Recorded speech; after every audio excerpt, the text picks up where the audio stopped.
Today it gives me a distinct pleasure and honor to visit with Russell Christianson. Hometown is Jamestown, North Dakota. Russell was a prisoner of war in Germany, World War II, and he, flying out of England, shot down. He became a prisoner in Stalag Luft 1, and incidentally, I was in the same prison camp with Russell. I didn't know him at that time, and I've met him since. Since Russell come out of the service after the war, he's been quite active in the ex-prisoner of war organization here in North Dakota, and has had various jobs as commander and so on, and to keep this organization going. There's about 100 or more prisoners of war in North Dakota from the European War. Some were prisoners in Africa and Italy, Philippines, Korea, and in Japan. And today we're going to visit with Russell and find out how he spent his days and how he got into prison camp and what happened when he was captured there in World War II. So I'll just let Russell start now, and he can tell us how he won the war over there in Europe for us. So you just go ahead, Russell, and tell us all about yourself. Well, I was born in Upham, North Dakota. It's a little town northeast of Minot. I was the fifth of 10 children. We had a large family, and born and raised on a farm. One of my earliest recollections is that of our big steam thrashing outfit that my dad had, and he was the engineer on the steam engine and the boss of the whole outfit, and I guess that I was always so impressed with that. I went to a rural school, a rural consolidated school. We had 5 miles to go, and most of the time that I was in grade school, I think all of the time, we went to school with horses and buggy. I went to high school in Upham, graduated in 1937, and then from there I went to the School of Forestry at Botno, and I graduated there with a degree in forestry. And then from there I went on to what was then the North Dakota Agricultural College at Fargo. And I went about a year there, and then by this time the war was going. I knew that I was going to get drawn into it one way or another. And so in 1942 I went up to Minot and enlisted in the Air Corps. And this was I went there early in the morning. We did our written tests all day. It was a real tough procedure. We went through the a real rigorous physical exam, as you remember. And at 11 o'clock that night I was sworn in to the Army Air Corps. But then they had such a backlog. This was in May of 1942. They had such a backlog of cadets at that time, there was no place to put everybody, so they sent me home. So then I had been working for the old, what was then known as the AAA in Fargo, so I went back to Fargo and went back to work, and I was on call. And I did not get called in until right after the 1st of January in 1943. And then I went to Fort Snelling. From there they put us on a train and shipped us to San Antonio, to the old SAC, and spent I guess about 3 weeks at SAC, and this is where you took all your tests and so on and decided what school you'd want to go to. And as you recall, each one of us had an advisor that we went to talk over what we wanted to do. And my advisor sold me on the idea that navigation was the thing for me to get into. He told me that navigation had such a bright future when you came out of the war. He said that there would be pilots by the thousands, and he said that all of the airlines are going to need navigators. And anyway, he sold me on the idea that I should go into navigation school. So that's what I did. I chose navigation. And from there, I went to Ellington Field at Houston and for our pre-flight training. And then from Ellington Field to San Marcos, Texas, and for our flight training. And I graduated from San Marcos and was commissioned second lieutenant in September of 1943.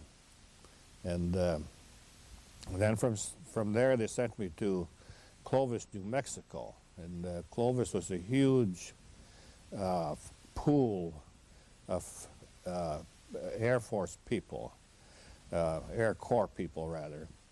And anyway, I was there for a couple of weeks and did absolutely nothing. And then then I got word to report to McCook, Nebraska.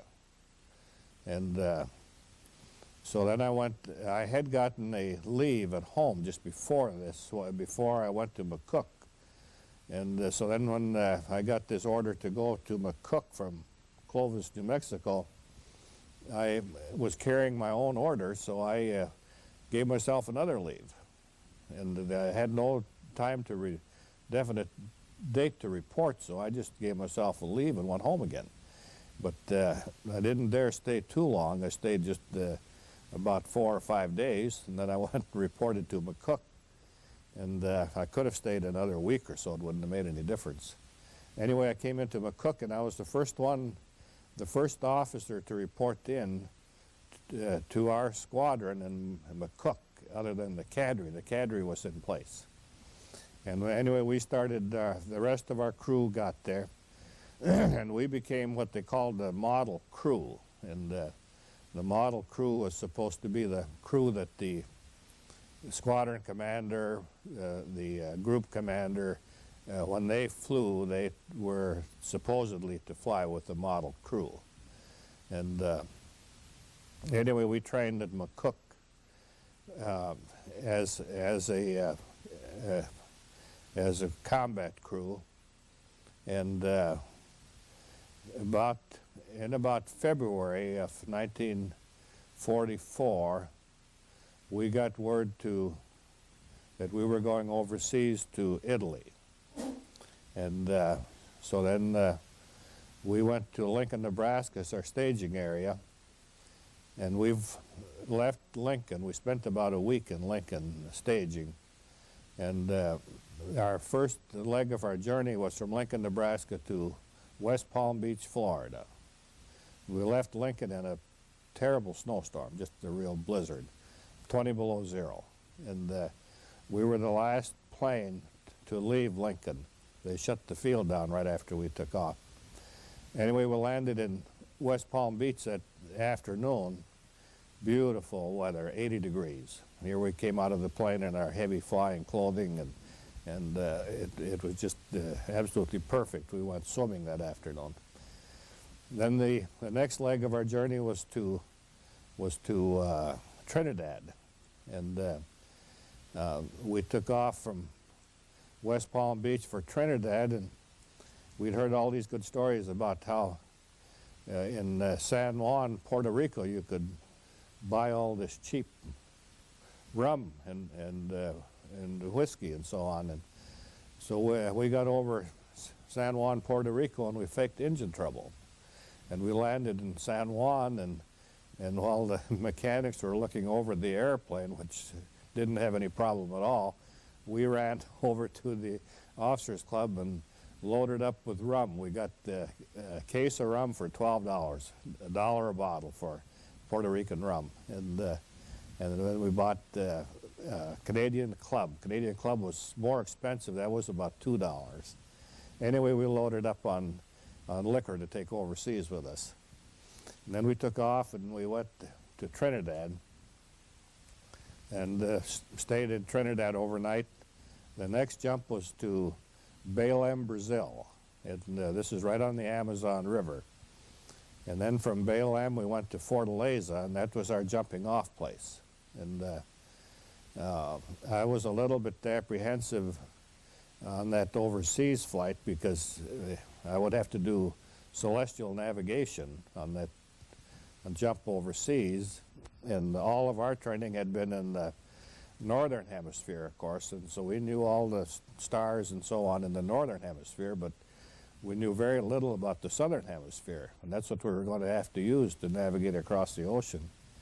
But the thing that saved us, we did learn the Southern Cross, and we took off about 11 o'clock at night from Fortaleza, and we went singly. We flew singly over across the ocean, but at intervals of probably 15, 20 minutes. But once you're in the air, you lost sight of everybody else. But anyway, we had a long flight that was very close to, or just about 12 hours. And we had fuel for about 13 hours. So we had about an hour's fuel when we landed. We carried 2,800 gallons of gas, and it took about 200 gallons an hour to fly. Plus it took 200 gallons to get into the air. So we had about an hour when we landed. And we landed in Dakar, Africa. And then we stayed there for a couple of days, and then we were briefed for our flight for Marrakech, North Africa. And anyway, we got over the Sahara Desert and ran into a real desert storm, and we had to go through a pass in the Atlas Mountains to get to Marrakech. And so then we got word that we had to land at an alternate field, and that was called Tindu, and this was nothing more than just a oasis in the Sahara Desert. Landed right on the sand. There was no runways other than the sand. Got down. We had a terrific sandstorm. And anyway, we were there for 3 nights, and it was a real experience. It was out on the desert. The days were warm. This was in February. The nights got unbelievably cold. The wind. As soon as the sun went down, the wind came up about 40 miles an hour. We were in tents, and we got so cold you wouldn't believe it. Anyway, we were in Tindu for about 3 days. Then we took off and went through that pass in the Atlas Mountains, landed in Marrakech, and spent about another 3 days in Marrakech, which was a real interesting place. And then from Marrakech, we went to our base in Tunis, and this was a base just south of Tunis, and we spent about 2 weeks there. We did not fly any combat. I guess we spent about 3 weeks there. We did not fly any combat missions out of there, but we did fly several practice missions, and it was on the French at that time, or had before World War II, had Tunis, and this was on a field that was owned and operated by the French. But we flew some practice missions there, and then when our field was complete in Italy, then we flew from there up to Italy, and we got up to Italy sometime right around the 1st of April. And we shared a field. We were the 465th Combat Group. We shared a field with the 464th Combat Group. And then we were there for probably about 2 weeks before we flew a combat mission. And I'll never forget that first mission. Of course, we were all real apprehensive about this mission, and anyway, it was a mission to Yugoslavia. And we took off and formed up and flew to the target. We had a little flak, but it was down below us pretty well, so it didn't get too uncomfortable. We saw some fighters, but they never did come in to attack us. And anyway, we dropped our bombs and we came home and we thought, well, this isn't so bad, you know. We have one mission under our belt. All we got to do is 49 more. But then they got, in a hurry, they got much, much worse. And I guess the bad one, and this was about I think about our fourth mission, was to Ploesti, to the oil fields at Ploesti. And we ran into flak like you just wouldn't believe. And we got a hit on our number 2 engine, and it caught fire. And I guess as you recall, Elmer, the B-24 caught fire. There was very few that didn't blow up in the air.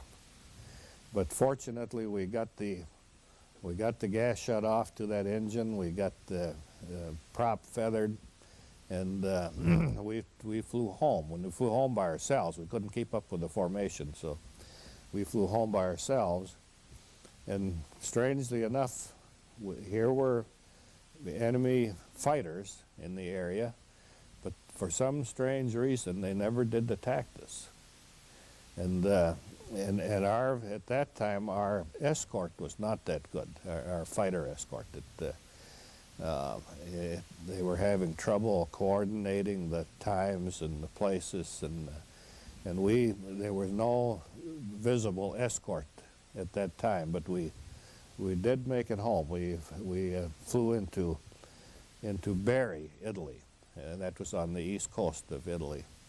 And then anyway, we flew in there, and then we were able to take off from there again and fly our plane back to our field. Now, our field is in the Foggia, Italy area, and this is where the 15th Air Force was concentrated, was in that Foggia area. And then we flew a lot.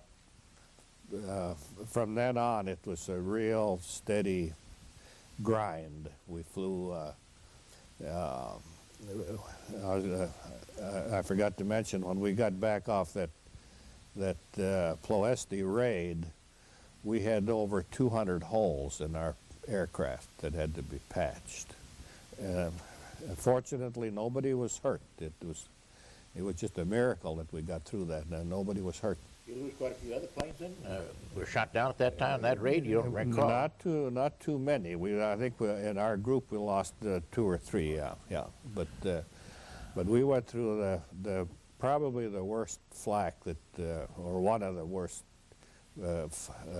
flak times that we'd ever seen. Say, maybe you could explain what flak is. I mean, that may be a little. Oh yeah. Well, anyway. The anti-aircraft guns, they had these anti-aircraft guns on all of these targets that they knew were going to be targets. Ploesti was an oil field, and they knew that this was going to be bombed, so they had a lot of anti-aircraft guns. They'd fire these anti-aircraft guns up at us, and they were set to go off at a certain altitude. And the Germans were pretty far advanced with radar at that time. And so they used radar to determine the altitude of the planes. And sometimes they could pinpoint that altitude just very, very well. And they certainly did that day. But we carried what we called, it was actually tinfoil. And the chaff, we called it, that's right, yeah. And the lead planes would throw out chaff, and this was to confuse the radar. And if it was done right, it did a pretty good job of confusing the radar. But sometimes they had us targeted just so well And they certainly did on that Ploesti raid. That flak was right on. And they had the bigger guns. We got to be real experts at how to tell the size of the gun that was firing at us. The 88 millimeter would burst with a black cloud of smoke. The 155 millimeter, first you'd have a red flash, then you'd get a black cloud. And then they even had some 255 millimeter anti-aircraft, and that was a real red flash, then a big white cloud, and then a black cloud. And so we all got to be experts at how to tell what was coming up at us. Of course, usually it was a combination of all three of them, you know. So speaking of those flights now, you spoke of the group and so on, and how many airplanes were there in that group, and how many in the flight, and so many when you went over a target? How close were the planes to you if they were together, or? You know, our group had 4 squadrons, and we went over with 16 planes in a squadron.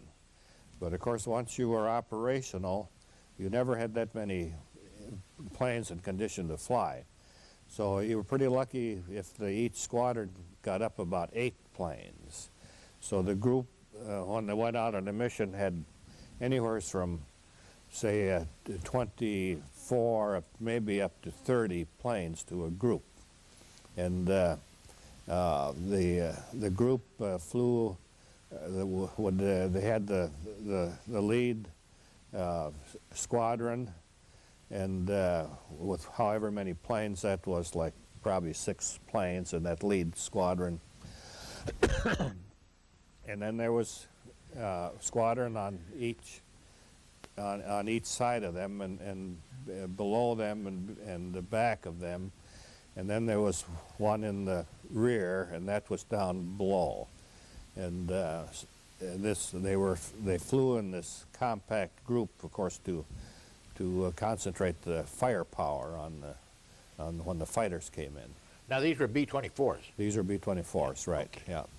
And we carried about 5,000 pounds of bombs, and if we carried 500 pounders, we'd carried 10 bombs. If we carried the 100 pounders, we carried 50 of them. But anyway, we flew. Most of our missions were in the Baltic countries.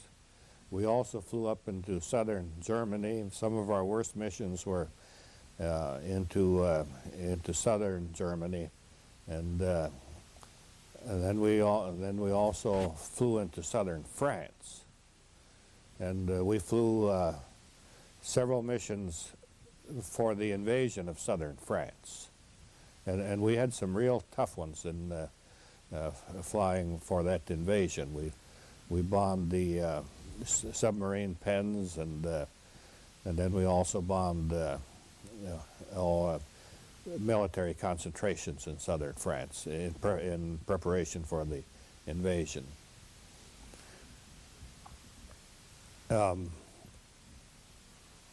One of our missions to southern France, and this was for the invasion. We were told that we would probably not have real stiff fighter resistance, but this turned out to be not true. We had some of the worst fighter resistance we ever had on that mission, and as you recall, most of the times the fighters would not come at you right from directly ahead. They'd come at you from up above or from below, but on this mission they came at us absolutely directly, and it was pretty unnerving to be up there in the nose and watch these tracers coming at you, and it was always such a strange sensation to see those tracers, and you thought they were coming right directly at you, and then all of a sudden they'd veer off this way or veer off that way. But we did have, we lost about, out of our squadron, we lost about 3 planes on that southern France mission. I guess the very worst mission we ever had was to Blackheimer, Germany, and we lost 4 planes out of our squadron, and we had 8 planes in the air, so that we had a 50% casualty in our squadron. And anyway, we kept dwindling down and got to the final stages where we were getting close to the end of our missions. We had probably only at that time about 2 or 3 crews that were getting close to getting their missions in, and of course we were getting replacements continually, you know. I guess you know that the 15th Air Force had a casualty rate of 115%. It was the highest casualty rate of any Army-sized unit in World War II. So it was a little bit unnerving to crawl into that thing day after day and knowing that your chances of coming back were a little bit less than 0.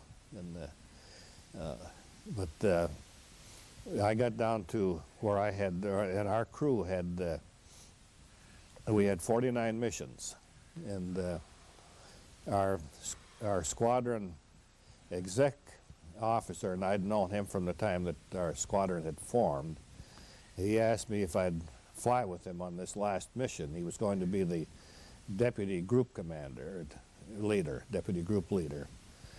And he said, you can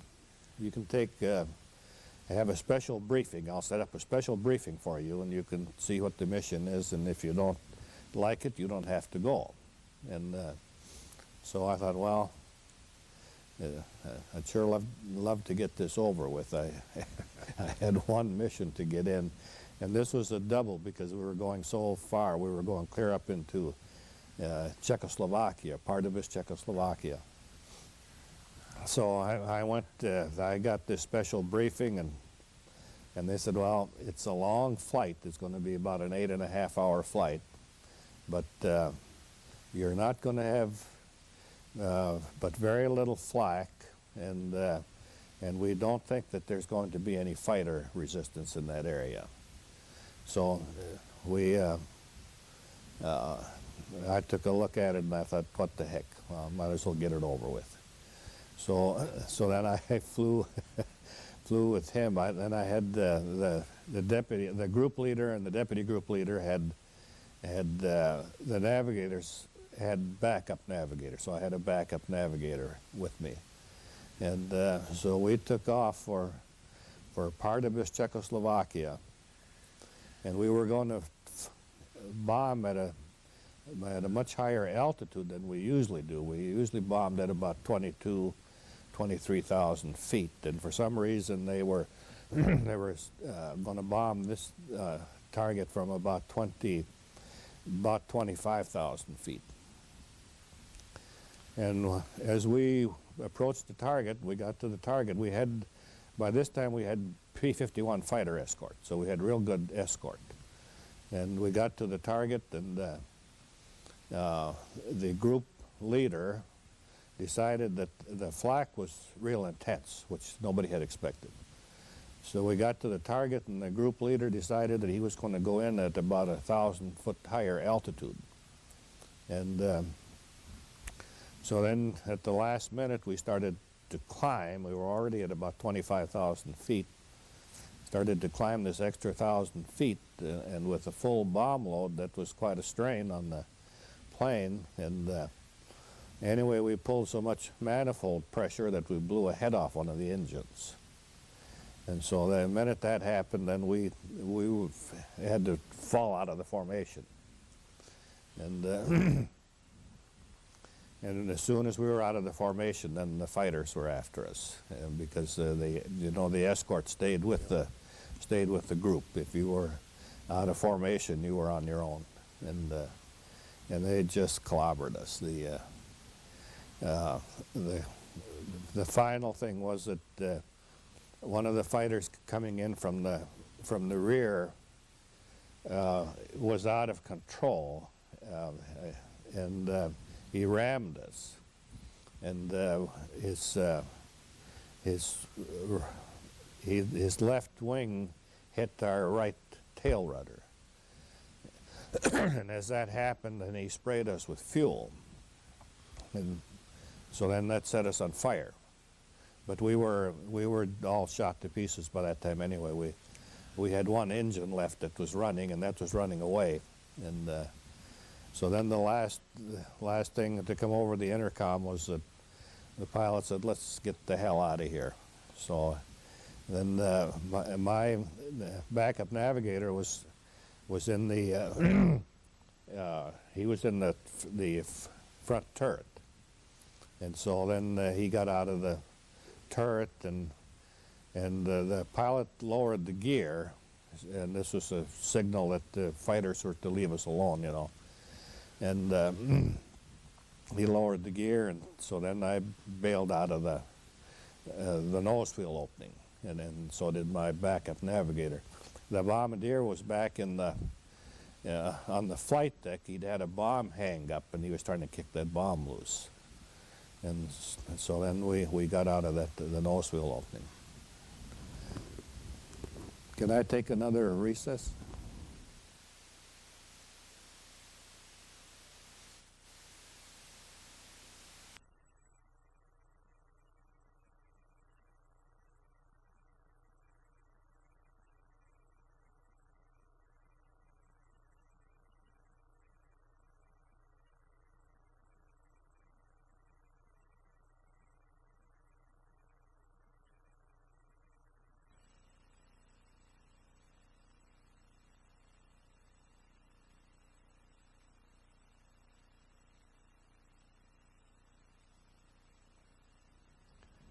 I got it and jumped out of the nose wheel, and I don't know why, but I guess by training as navigator, I checked my watch as I went out to see what time it was. What difference that would make, I don't know.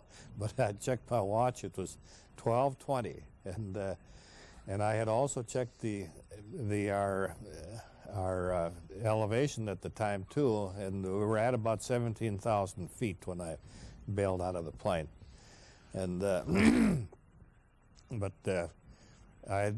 I went out, I decided that I was not going to open my parachute for a while, because at that time the sky was full of planes and shells going off and everything else. So I figure that I dropped about 10,000 feet. There's no way to know that for sure, but I just estimated that I free fell for about 10,000 feet. But of course you fall at the rate of 120 miles an hour, so in a minute, you know, you'd fall 10,000 feet. And anyway, I opened my parachute, and everything, it worked all right. But when you open that chute, you come to practically a dead stop, and to kind of soften the shock, they stitched the chute so that the stitches let loose when the parachute opens, and this kind of softens the blow a little bit. But somewhere along the line, my parachute had been stitched together wrong, and when the stitches let go, the chest strap that's right here, and it had that real heavy steel buckle, the chest strap let go, and that came right up here and caught me under my chin here, and took the skin off my neck, and just about knocked me out. And I could have fallen out of that parachute very easily, but I just wrapped my arms around the straps so that I wouldn't fall out of it. And then as the chute opened and I started to go down, I suppose there was a lot of turbulence in the air, but that whole thing was just going back and forth and back and forth, and I was looking right into the chute, and so I thought, well, we'd been told, you know, that you use the shroud lines to kind of guide the chute, so I tried that, and that did nothing but make it worse. So I thought, well, I'm just going to let this thing take care of itself. And it finally did straighten out, but I was really afraid that I was going to fall right into that chute and collapse it. But I got down, and that last 50 feet goes by so fast you wouldn't believe it. And I was trying to think of, well, what did they tell you about landing with that parachute? And one of the things they said was flex your knees so that you don't break your legs when you hit. And so I flexed my knees, and boy, the next thing I know, whap, I just hit right on my seat and just about knocked me out again. But, yeah, I recall too, they told me the same thing, you know, to flex your knees. And by the time the thought went through my mind, I was on the ground. Yeah, that Boy, last, you hit hard. those last 50 feet just go by so fast. Oh. But anyway, I came down in a little clearing. It was kind of a little meadow, and there was woods all around me, and there was a haystack there. So I gathered up my chute, and I ran and got behind that haystack. And then I was just kind of sitting there trying to decide what I was going to do. I had a little flak wound on my foot. It wasn't very serious or anything, but I was trying to decide what I was going to do, and just about that time I heard voices, and here comes the home guard. It was mostly young kids that were probably too young for the military, and a couple of old men, and they were armed. Some of them had pitchforks, some just had clubs. 2 or 3 had shotguns, maybe 1 rifle in the bunch. And anyway, they came around this haystack and just really surprised me. And fortunately, I didn't have my .45. I figured that day I'd leave it home. I didn't see any reason to carry it that day. So they were pretty disappointed I didn't have that .45, because that would have been a trophy for them. And anyway, there was one old fellow in the group, and this was in Czechoslovakia, and he was so roaring mad, and he tried to grab a shotgun away from the kids that had the shotguns, and nobody would give him a gun, fortunately, because I'm sure he'd have shot me. And so then when they wouldn't give him a gun, why he came and beat me up with his fists, and he was just really upset. And I suppose some of his family probably been a victim of the bombing that day. I'm not sure what went on, but anyway, they marched me into this town, a little town nearby, and it took me to the jail, to the local jail, and here was one of our enlisted men from our plane. And so then they put us in the jail cell. He was pretty badly wounded. They took me to the doctor first. They had a local doctor there, and he bandaged me up, and then they took me to this jail. And then after we'd been there for a while, somebody came down and said that I was supposed to go with them.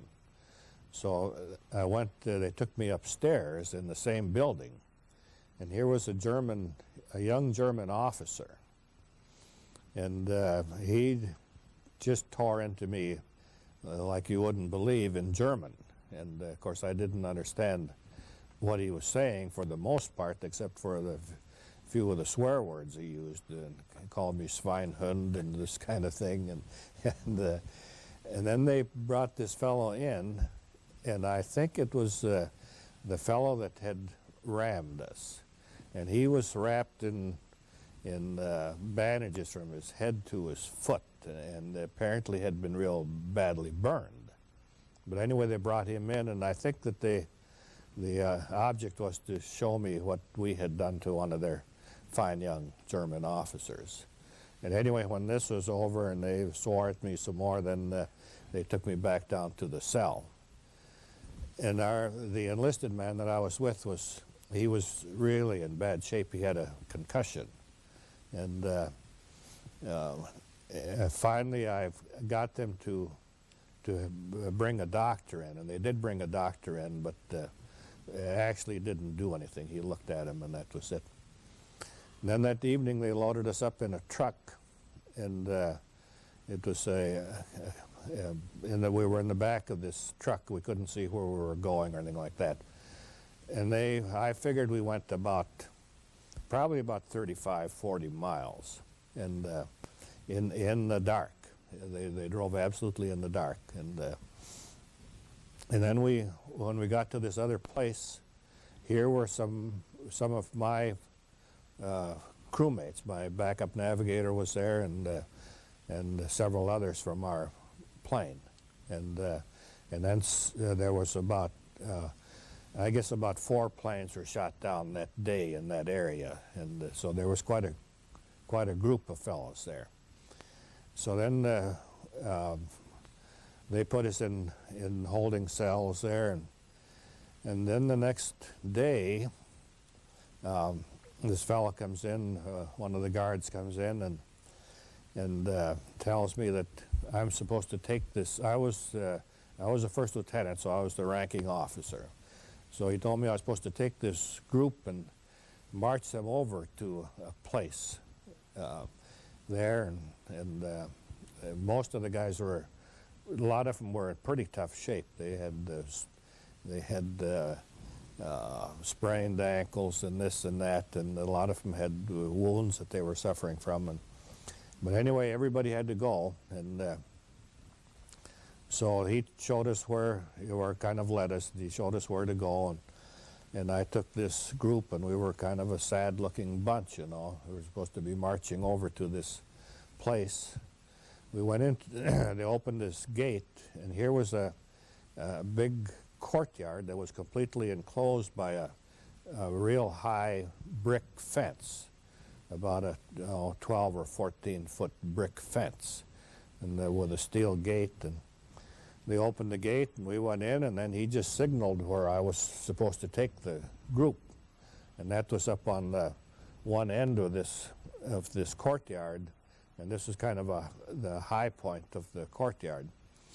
So we went over there and sat down. And pretty soon the gate opens, and here they come in with a whole company of infantrymen, German infantry, and they march them in on the other side, and they get him in there, and they give him a right face, and here these guys are all armed with rifles, and we thought, boy, this is it. This is the end. Here's the firing squad. It was a real scary experience, and I just thought this is the end.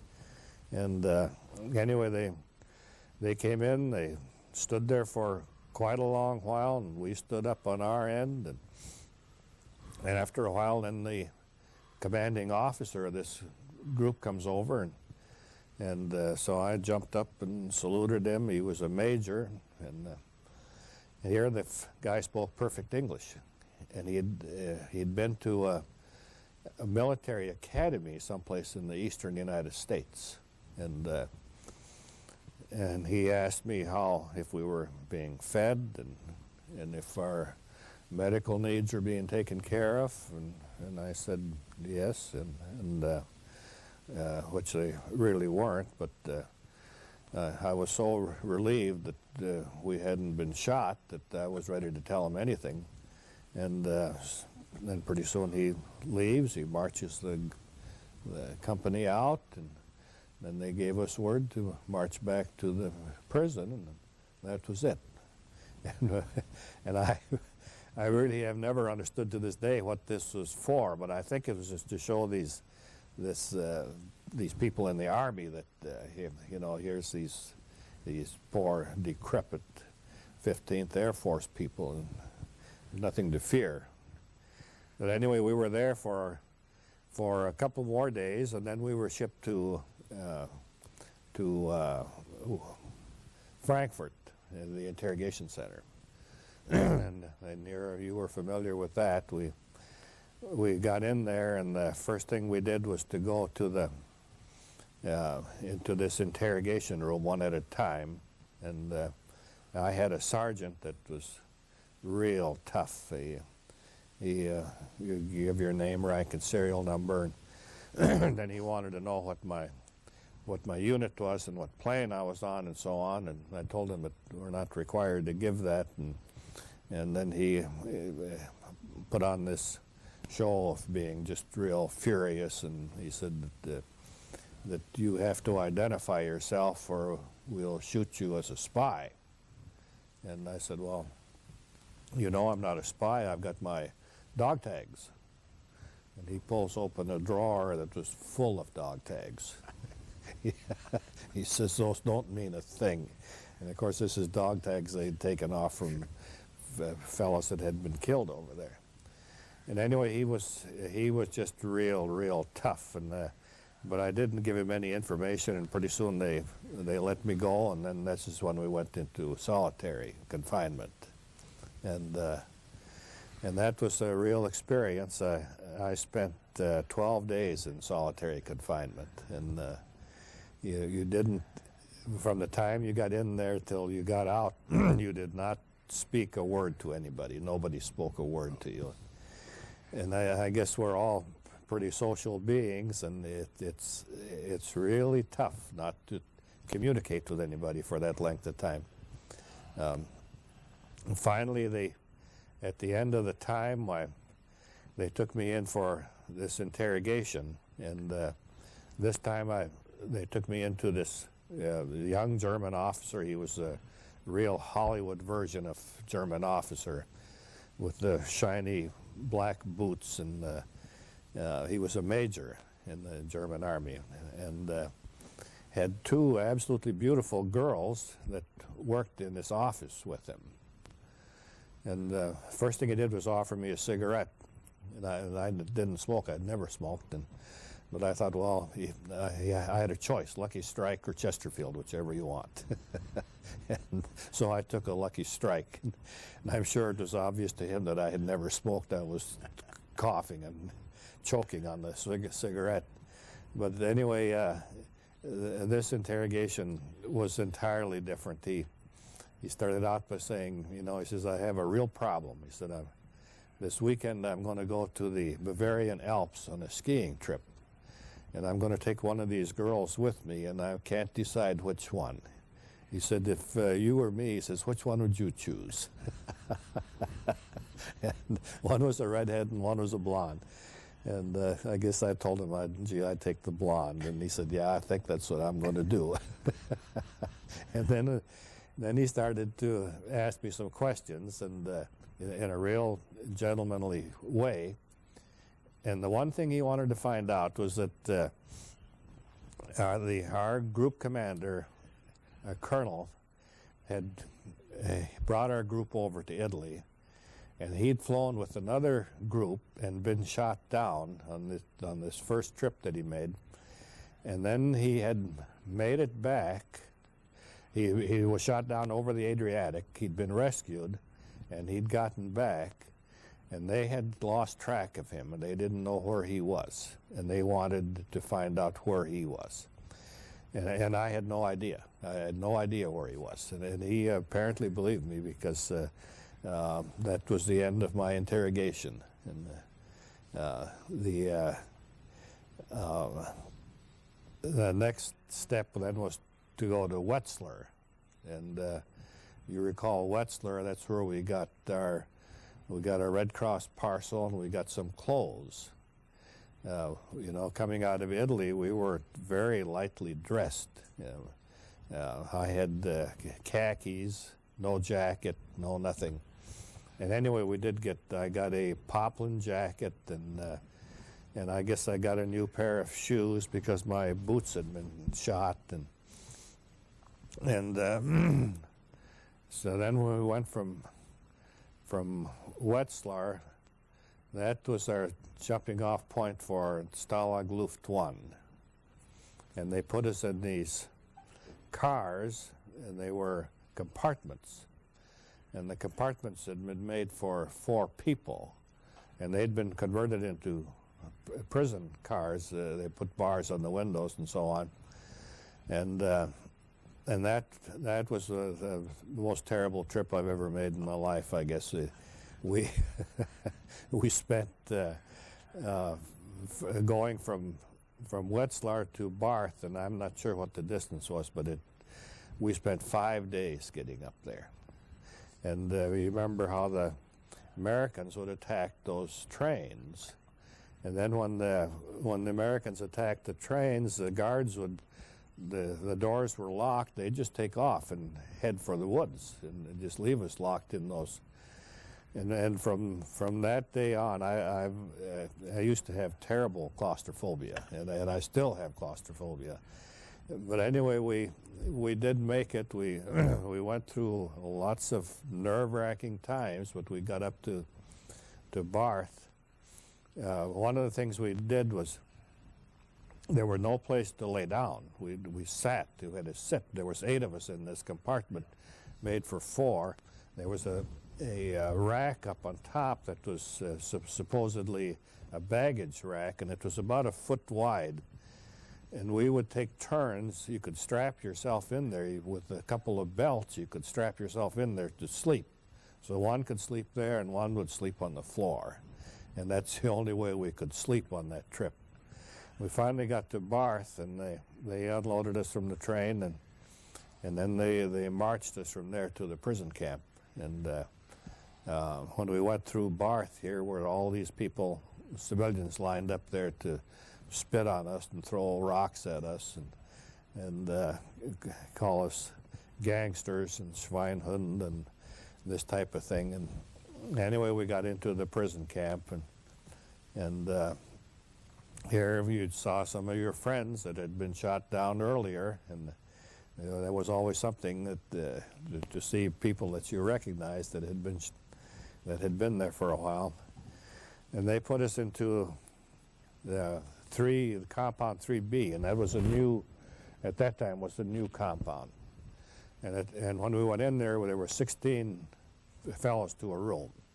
Our rooms were 16 by 24, and we had all double-deck bunks at that time to start out with. And when we first got into prison camp, we had Red Cross parcels. And we'd get a Red Cross parcel. At first, it started out, and this was about the first, or around the first part of September of 1944. Everybody got a Red Cross parcel a week, and in a very short time, that was cut down to one every other week. And then a little while later, you remember when the SS took over the management of the camps, then they were cut out entirely. But those Red Cross parcels were such an absolute blessing, not only for the food they had in them, but they had all this good building material. You had tin cans that you could make cups out of, and all this thing. But by sometime around the end of the year, we were entirely without Red Cross parcels. They'd cut them out entirely. And then we were pretty much on our diet of bread, and the bread loaded up with sawdust and rutabagas. Rutabagas was a real staple, dried rutabagas. And then once in a while, potatoes. And once in a great while, we'd get soup made from horse meat. And that was a real treat, but it was, the soup was, we'd probably have a quarter of a horse for the whole compound. You remember how they made the soup in those field kitchens that they'd wheel in? And that would feed close to 2,000 men, you know. So if you ever found a piece of meat, it was a real bonus. Oh, yeah. And I'll never forget one of the times they were cooking the soup, the horse meat soup, and somebody had said that when they're through cooking the soup, they give away the bones. So one of the fellows from our room went there, and this was early in the afternoon, and he stood in that line, and that line was was there all afternoon, and it was raining, it was cold, and it was wet, and he stood there all afternoon to get a bone. Pretty soon he comes back to our room and he has this great big gleaming white bone. Wasn't a shred of anything on it. But somebody did think that if you break it, you'd get some marrow out of it. And that's what we finally did. We broke the bone, and there was a little marrow in the bone. Yeah. So there was a little nutrition in that. But when we got pretty hungry, and then we got four more guys the first time into our room, and so that made 20. And then we had to start triple decking the bunks. And then later on we got 4 more, which made 24 to that room. And then it was just really, really crowded. And we would try to make 2 meals a day. The breakfast was nothing but bread, or a piece of toast. And we got our ration of bread was 1 loaf per man per week, and that was a real job to try to stretch that 1 loaf of bread out to last you for 7 days. And we have one of the fellows in our room was assigned the job of slicing the bread, and that was a real art, you know, to slice that bread. It had to be sliced just paper thin to make that thing last for a week. We didn't have any knives except the silverware that we had been given when we came in. We had a knife and a fork and a spoon, each one of us. So one of the knives was taken and sharpened. And you'd sharpen that on a stone and get that razor sharp. And this was the bread slicing knife. And we had an incident in our room that was kind of funny, but it didn't seem so at the time. We had this fellow slicing the bread, and a fellow from Chicago, and anyway he was he was slicing the bread, and one day somebody noticed that as he sliced the bread, why he'd palm off a slice and slip in his pocket. And so that was the end of his tour as a bread slicer. We got somebody else to slice the bread, but it got to the point where you were absolutely willing to fight for a scrap of anything, and it got to the point where you dreamed, you thought and you dreamed of food 24 hours a day. I can remember dreaming of pancakes. I dreamed that I had a tub full of pancakes. And you know, I dreamt of cream puffs. I mean, when camped there. Yeah. And when I got home, I had a whole bushel basket of them, and I ate them all in my dream, and I was still hungry. Yeah, then you were always the hungriest right after you ate, right after you had that meal. Those food dreams were strange because everyone had them. And then, of course, the number one topic was food. Oh, yeah. That's all I really talked about. Here we were, all young fellows, some of us newly married, most of the guys single, should have been thinking about women, but they thought mostly about food. That was the number one topic. And one of the interesting things was that these fellows they got so interested in food that they started to exchange recipes. I know. Yeah, they'd have all kinds of recipes they'd exchange. Half of them were going to start restaurants when they got out. Right, yeah. But, another thing too, kind of along that food line, we got at least where I was at, part of the camp I was in, they ran out of salt there the last couple of months. People were complaining they got tired and salt. If they just get some salt. Say, maybe you could tell us about the camp.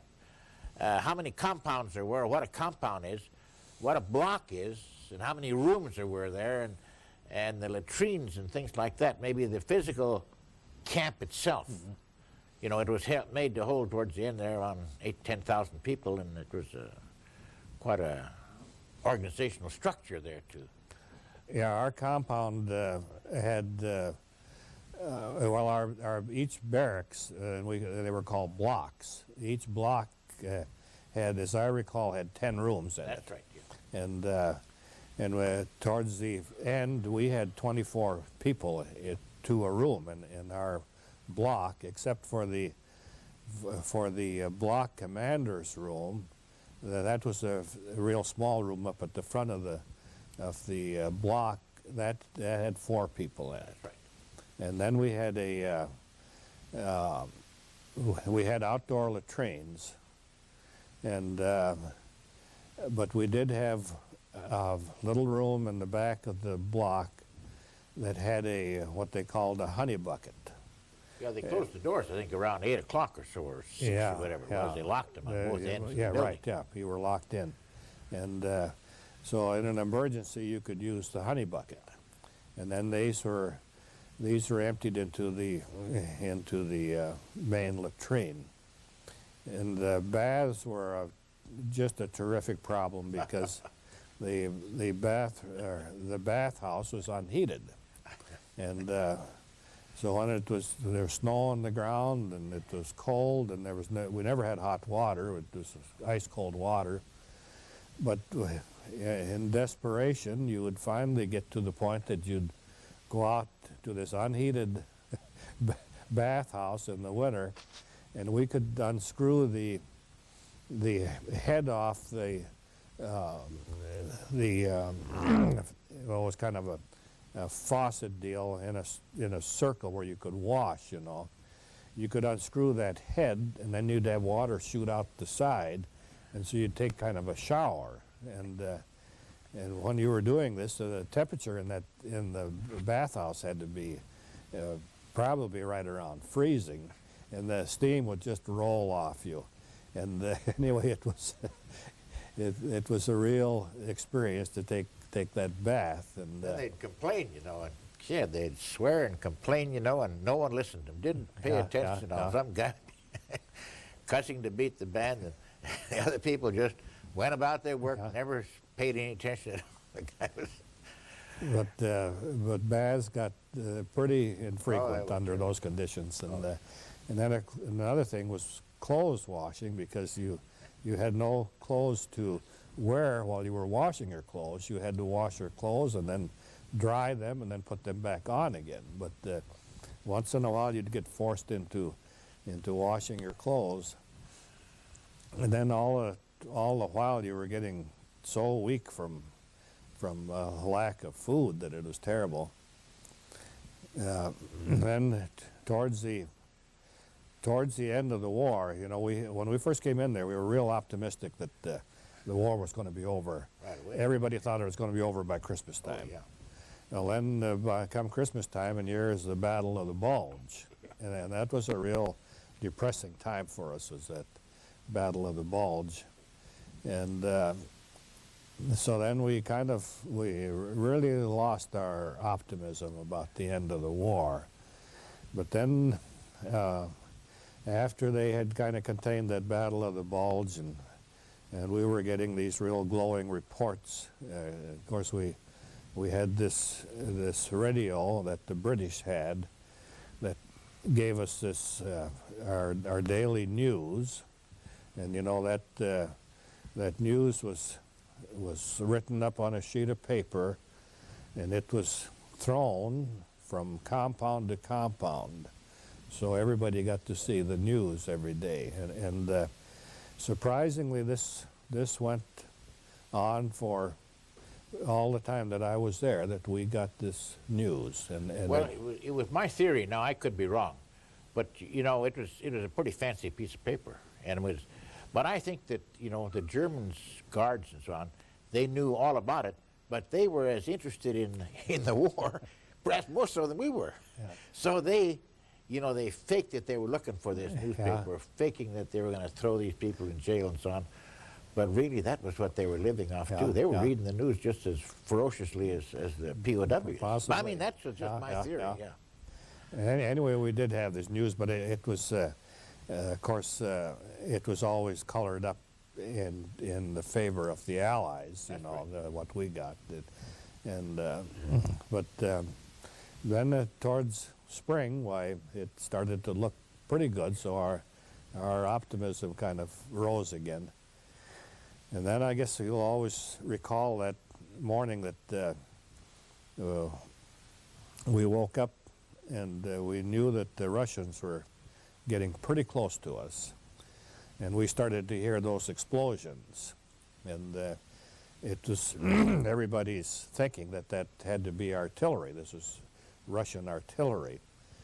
And remember that morning after the roll call when the German commandant, told us that the Russians were advancing. They were only about a day away, but he had been told, he had been ordered to make a last-ditch stand at our prison camp. And so after he got through talking, then Colonel Gabreski, our compound commander, told us that we better start making some trenches, some fortifications, if this is going to be a last-ditch stand for the Germans, so we better have some cover. So after roll call, everybody started to figure out how they were going to dig a trench to get into, and the only thing that we had to dig with was our bed slats, and so everybody went to work, but then the groundwater was so high, the water table, that you could only go down about 2 feet, and then you run into water. So, but by evening, we had dug trenches all over that place. But of course, we had close to 2,000 men by that time in our compound, and there wouldn't have been room for a fraction of that number in those trenches, you know. Anyway, we had them dug. And then we were hearing those explosions. They started in the morning, and they went on all day long, and everybody figured that had to be Russian artillery. But it turned out later it was the Germans exploding the ammo at the flak school. And then we went to bed that night, and we woke up. Somebody woke up about midnight, or maybe a little after midnight, and looked out, and there were no dogs, no guard dogs in the area, nobody in the towers, no guards in the towers, and boy, just like that,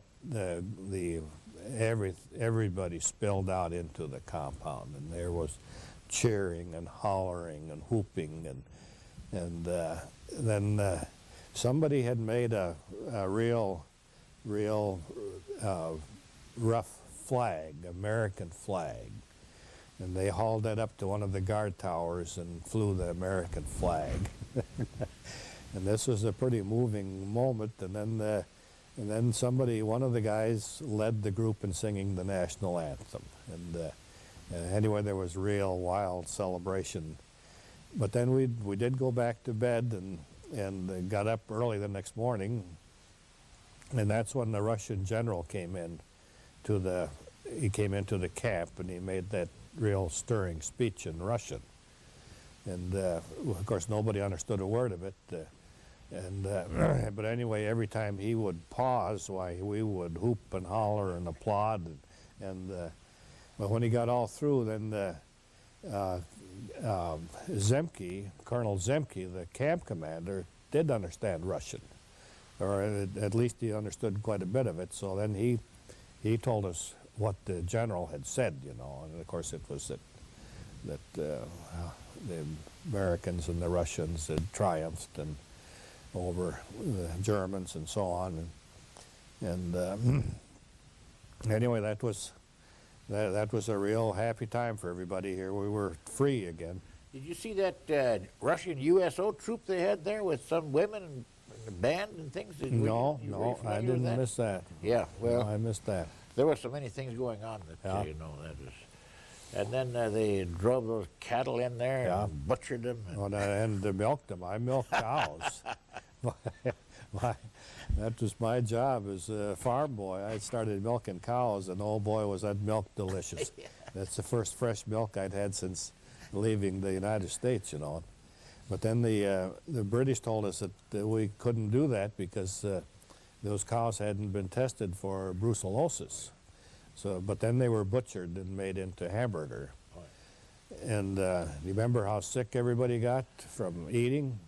well, Yeah, you know, somebody had found a whole warehouse full of Red Cross parcels yeah, I remember that the Germans had kept from us. And anyway, everybody started to eat, and everybody got sick. Some more than others, but remember those long lines to the latrines? Oh, yeah. And somebody would come out of the latrine and he'd get right back in the line, you know, and go through the second time. But Say, that Russian prison camp right next to ours, were you familiar with that? It's right across the road, yeah, remember that? yeah.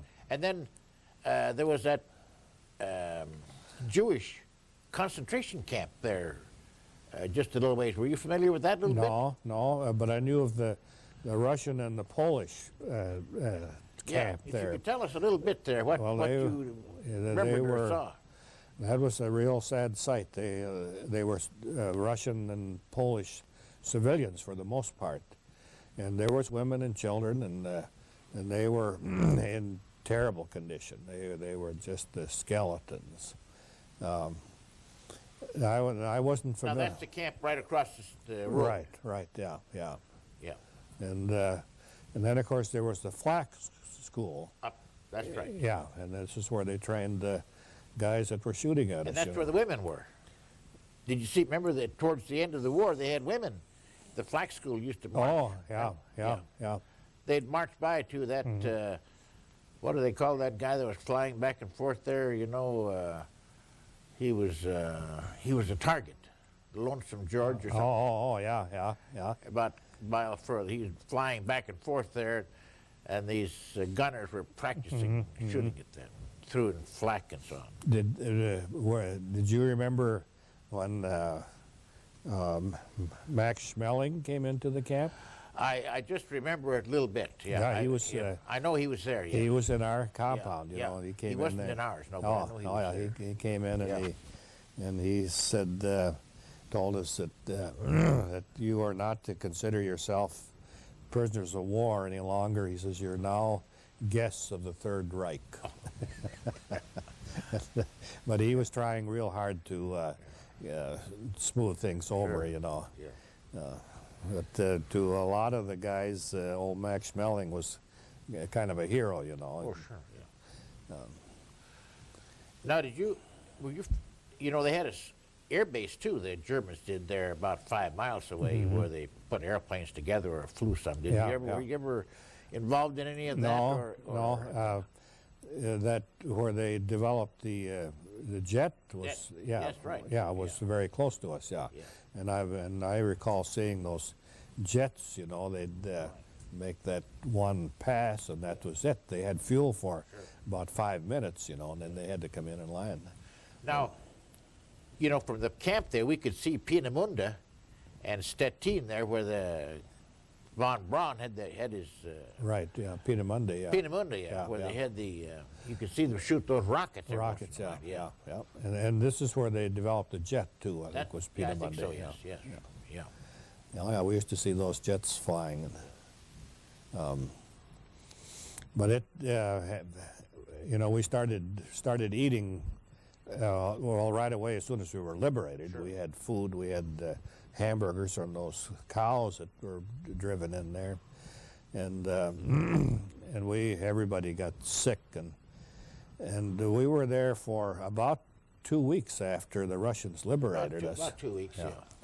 Because they were jockeying for territory at that time, and the Russians didn't want the Americans to fly in there because they thought they'd lay claim to the area. So, but they finally got the B-17s in and flew us out, and they flew us to Reims, France, and I remember getting off the plane at Reims, and here were the Red Cross girls, first American girls we'd seen, you know, beautiful Red Cross girls serving coffee and donuts. And I knew that donut would be just absolutely poison, but I thought, well, I'll try one. So I had a donut and coffee. And that night I got just about as sick as I've ever been in my life from that donut. It was absolutely Well, poison. a similar thing happened to me. I can remember they flew us in there to Reeves, or where we got off the airplane and was on a flight line there, and they were serving different things. And where I was at, they were serving grapefruit juice in a small can, and they opened it up, and I just never thought. I just drank it down. Same thing. I don't think I've ever been so sick in all my life. About 3 hours later. Oh boy, did I That's Camp Lucky Strike I went to. Where did you go? I went to Camp Lucky Strike, yeah. There was about 75,000 people there, I think, in those tents. That's the biggest place I've ever seen in my life with tents. Yeah. Yeah, we got into Camp Lucky Strike. Do you remember when General Eisenhower came? Just barely, yes. Yeah, greeted us. I got to shake hands with General Eisenhower, yeah. And there was General Arnold was there, I think, one time. And I remember Eisenhower was there. And I think he had a meeting, kind of where they gathered him. And they were complaining that they weren't getting home. See, they stayed there about a month before they get, and then he was saying that they were trying to get him home as soon as possible. Right there, yeah. And then it went to La Harbe or wherever. I don't know where you went to. But. We had a pretty interesting thing, at Camp Lucky Strike. They had been giving passes to Paris, before that. I never heard that. I never got it. Or never, Anyway, one of the fellows from our block, he was a West Pointer. He was a captain, and he was a navigator. He and I went up to the adjutant to see about getting a pass to get to Paris. We thought we should get to see Paris, and we got in there, and he says absolutely not. He said that they're not giving out any passes to Paris, and his captain was arguing with him. This was a second lieutenant, and was arguing with him that we should have passes. And while they were arguing, why I saw a basket there with the blank passes in. So I filched 2 of those passes, and we got back to our tent and filled them out, and I signed his, and he signed mine, and away we went. And we hitchhiked into Paris. Just had a great time. The Air Force had all the big hotels in Paris, and got into this great big nice hotel with an officers club in it and everything. And we did all the things that you should see in Paris. We went to the Follies and everything else. And anyway, we spent about 3 days there. And then we thought, my gosh, maybe we better get back and see what's going on at Camp Lucky Strike. And so we headed back and got back in the afternoon, and here we were slated to leave the next day. Gee. So the next day we got on the ship, and it was a Coast Guard troop transport. It was a beautiful ship, and this was the maiden voyage for that ship. Everything was brand new. And so then we all got on there and marched us down into the hold, and here were all these hammocks, stacked about 6 deep, and we thought, oh boy, this is going to be tough. And we'd been down there for a while, and pretty soon the call comes down and says all lieutenant colonels up on top. Pretty soon another message, all majors up on top. Pretty soon another one, all captains report up on top. And then a while later, I was holding my breath, all first lieutenants report. And here they had staterooms for us. Oh. Yeah, and just a beautiful stateroom, but there was one hitch. If you were in the stateroom, you had to have a job. Oh yeah. Sure. And so my job was to recruit KPs, and I had a roster that I had to pick from, and so I had to recruit recruit KPs for the trip. And anyway, the interesting thing about that was that the fellow in charge of the mess was Victor Mature, the movie actor. I see. Yeah, and just a heck of a nice fellow.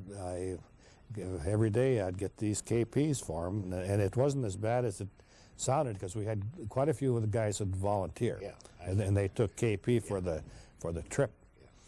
But he was quite a fellow. He worked real hard. He'd grab a mop and mop the floor. And was he an officer then, or no? He was sort of a he was. civilian, or? This is the Coast Guard. See, Coast Guard. I see. and he was a chief petty officer. Oh, I see. Yeah. I guess that's the top of the enlisted ranks for the Navy. Anyway, it had a real nice trip. And we got home in 3 days. We went from Le Havre to Boston in 3 days, which was something at that time. And then we got on a train at Boston. A troop train took us to Chicago, and then another troop train from Chicago to Minneapolis, and then I got on the regular train from Minneapolis to Fargo. And then my wife and daughter were in Fargo, and this was the first time I'd seen her. See, by this time she was about 8 months old, you know, when I saw her. So that was a pretty happy time. Well, my daughter, the first time I saw her was when I come home too. Yeah. And she was about a year old. Is that right? Yeah. Yeah. But say, I wanted to take this airplane. This is the airplane that you flew in the war. Mm-hmm. And perhaps you could just tell us a couple things about it, because, you know, nowadays, of course, airplanes don't have propellers on them anymore. Yeah. These have propellers, of course. Yeah. This had 4 Pratt & Whitney 1,200 horsepower engines on it. Yeah. And it carried about 5,000 pounds of bombs. We carried about 2,800 gallons of gas and burned about 200 gallons an hour. And it took 200 gallons just to get it into the air. This is the navigator's bubble right here, and this is what I used to shoot the stars for celestial navigation. And then we had a plexiglass window down below, so that we could do dead reckoning. We could find checkpoints. And that was just right down here. The quarters are real cramped. And then to get from the nose up to the flight deck here, we crawled through it was kind of a tunnel, you had to crawl on your hands and knees to get from the nose to the flight deck. And of course we were always up on the flight deck for takeoffs and landings, and then the B-24 had 10 50 caliber machine guns, and the one that we had a nose turret, had a top turret, had a belly turret, and had a rear turret. This one here, the belly turret, was, I think, the most miserable position of anything on the plane. So cramped, you know, right. just a steel just ball. A little ball, a little plexiglass ball. Yeah. The Bombay doors are right below the wings here, and then we had 2 waist gunners, and they had 50 caliber machine guns, and they just opened a window on the waist on each side. I think the window is always open, wasn't it, usually? Or yours open or closed? Well, I think it could be closed, but when we were in flight, they had the windows open, Yeah, they seem to be closed, yeah. Cold back there. Yeah, right. It was always cold. Yeah. And then some of the gear that we had to wear to stay warm was we wore the heavy sheepskin flying clothing. We tried the electric suits, but they never worked out very well. They usually had shorts in them. They'd either burn you or didn't work at all. And then, of course, we had to use oxygen masks. And when you got above 10,000 feet, you put on your oxygen mask. Now, a lot of these were made over there at Rommel, Michigan, right outside of Detroit. Henry Ford, at the Ford plant there, Consolidated. Mm-hmm. Well, they made them there in Fort Worth. Right, yeah. You could look on the plate inside, and see where they were made. Say, I was wondering if you should, this here's a nice picture. I think that's pretty much a picture of camp in the wintertime. And maybe if you could show that, it's a pretty accurate portrayal of the camp in the wintertime, and you can see the new recruits coming in here, or whatever, new prisoners of war, I guess. And here are the barracks back here, the flag. One of the interesting things about there's a wagon here. It shows a couple of fellows pulling it. Most of the time they'd bring our bread into our week supply of bread into the compound in a wagon, and that was just thrown in, no wrapping, no nothing. It was just thrown on a wagon, just like you'd haul wood. But that was usually pulled with a team of horses. They used quite a few horses at that time. I don't think I ever saw a tractor or a truck in the camp. Yeah, they had a German-made tractor in there. They did. Or, I mean, it was a Swedish-made tractor, yeah. But say, I don't recall a single speck of paint either on any building. No, I'm sure there wasn't, no. Of course, you get used to, you never think of that. But here's the guard tower, and they were manned 24 hours a day. And they had the barbed wire, the tall barbed wire fence. But then there was a warning wire about 12 feet in from the barbed wire, and if you got between those two, they'd open fire. Yeah. See, can I take another time out? Wrap it up. Okay, well, maybe, I think we've spoken quite a while. We had a nice visit with you. And I want to thank you for coming here and having this visit. And I just feel it was real instructional and real historic and real entertaining for anyone who may look at the film a year from now, 50 years from now, 100 years from now. They're going to really appreciate what you said and what you went through, Russell. I mean, I think you made yourself proud. So Well, thank you. Thanks a lot. My pleasure.